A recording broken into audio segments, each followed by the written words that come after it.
I'm going to discuss an important but less addressed issue in cybersecurity ML models. At the end of the talk, I'm going to convince you to take action to make AI a little safer than today. Picture this, you are training for this big marathon. You are putting in the hours on the treadmills, feeling good. The race day comes. It's very hot and humid. You need to run uphill. Ouch, that threw you off totally. Your legs are hurting and you are unprepared. All because your training did not match the real deal. This is a perfect analogy of what we see in cybersecurity when training machine learning models. Now let's look at a real example. At the lab environment, you get perfect precision, about 99%, and a very good recall with a very low false positive rate, FPR of 1 in 10,000. I would productionize this model any day. However, when it was deployed in prod, like the marathon, it caught you totally off guard with lower precision and recall and high FPR of 1 in 20. This is not good. This won't be productionized. When you have such models, they are unable to defend against latest and greatest threats, disrupting operations and causing financial damages. Why do you have this performance discrepancy between the lab and the prod environments? Similar to the marathon example, your training data does not match the production data. In other words, your data is biased. I want to emphasize a key point here.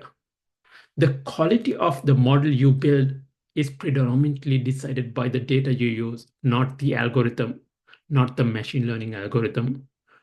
Whoever has the most high quality data will dominate the AI race. You probably heard the garbage in, garbage out concept in ML. Similarly, when you feed in biased data, you get biased prediction, incorrect predictions, low precision and recall, and high false positive rates, as I showed earlier. Bias in AI model is not new. Remember Amazon's resume checking model that discriminated against candidate based on gender, and the bank loan approval model that discriminated against borrowers based on their race. How about the bias in cybersecurity AI models? The picture is no different. It's bleak. A recent study in 2022 showed that 90% of high quality research grade AI models exhibited some form of sampling bias. Let's look at sampling bias through an example. Say you are training a URL classifier to detect malicious URLs. You start with the universe of all URLs. Due to the accessibility, you will only be able to get your hands on the publicly available URLs, resulting in converge error. This is one form of sampling bias. Say you are using passive DNS for feature extraction, then you would be focusing only on those URLs with resolution. This results in sampling error. And a popular technique that we use to collect malicious ground truth is to use URLs with, say, at least 5 virus total hits. In other words, we would underrepresent malicious URLs with less than 5 virus total hits. This results in non-response error. All these errors collectively results in sampling bias. In other words, we end up with a training URL data set that's totally different from real world URLs. Now that I convinced you that sampling bias is a plaguing problem in cybersecurity, can we actually mitigate sampling bias? Recall that sampling bias occurs due to the mismatch in training and production data. So the key to solve this issue is to have training data that's quite similar to production data.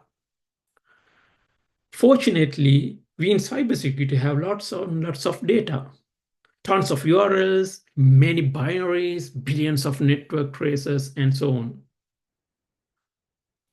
So one way to solve this bias problem is to label as many production data points as possible. Simple, isn't it? But Houston, we have a problem. Unlike labeling images as cats and dogs, it's really hard to label cybersecurity data. They change very rapidly and need expertise to label. So it's not practical to label many. What if we can leverage the huge amounts of unlabeled data in a magically to solve this problem? That's where self-supervised learning comes into rescue. It helps to learn from unlabeled data without us having to explicitly label. Let me show you the high-level idea behind it. So you have a few expert labeled data points. Then you use self-supervised learning to get what we call pseudo labels. They are not actual labels, but they are mostly accurate. Then we join these two data sets to get the training data. Since we have a collection of both labeled and unlabeled data in the training data set, this distribution is very close to the production distribution. So now you use your favorite AI algorithm to train the model, which results in an unbiased classifier. The idea is quite simple, isn't it? But surprisingly, not many practitioners are taking advantage of it. I hope this will change from today onwards. So, in summary, to succeed in your next marathon, train under the conditions as the track, not just in the gym. The same applies to your next cybersecurity AI model. Thank you.